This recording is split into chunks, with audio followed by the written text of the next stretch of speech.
Hi everyone, Lauren here with TeamABA. I want to chat with you all for a minute about applied behavior analysis and how in the world it connects to better nutrition. First, a quick disclaimer that certain medical diagnoses require adherence to a specific diet, and you should always talk to your primary care physician or dietitian with these concerns. Also, as a behavior analyst, we are trained to consider how medical variables might be interacting with presenting behaviors, which is especially important as we talk about nutrition. Okay, back to applied behavior analysis, or ABA. We are using the science of behavior to impact something socially significant by identifying the variables responsible for that positive change. In this case, what we are choosing to eat has a direct impact on our health. Simply, data-driven decisions to improve our health behavior. Sounds good, but why can't you just give me a meal plan of exactly what to eat?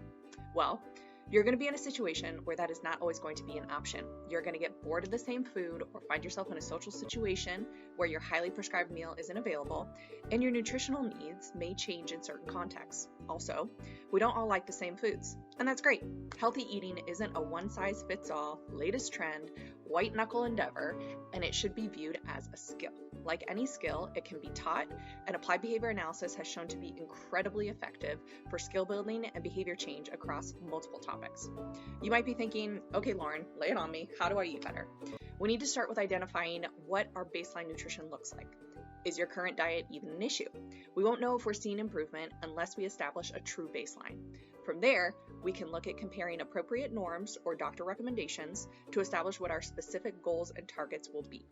Like any good behavior intervention, we need to establish a possible function or why an eating pattern looks like what it does so we can make a functionally appropriate change to increase our success at adherence to this new eating pattern. Lastly, I'll remind you that it's important that we measure behaviors or things that we have some control over. Putting a cookie or a carrot in our mouth is a measurable behavior. Weight is not a behavior. As the fantastic book Atomic Habits by James Clear points out, that type of information is a lagging indicator of your consistent behaviors. You can track and have an impact on what you eat. You don't have a direct impact on your weight. Something to keep in mind if the only measure of your nutrition change success had been the scale. Stay tuned to our next video to find out more about fluency in nutrition, socially mediated contingencies, task analyses, stimulus equivalents, value-based actions, and much more ABA fun. Stay safe, everyone.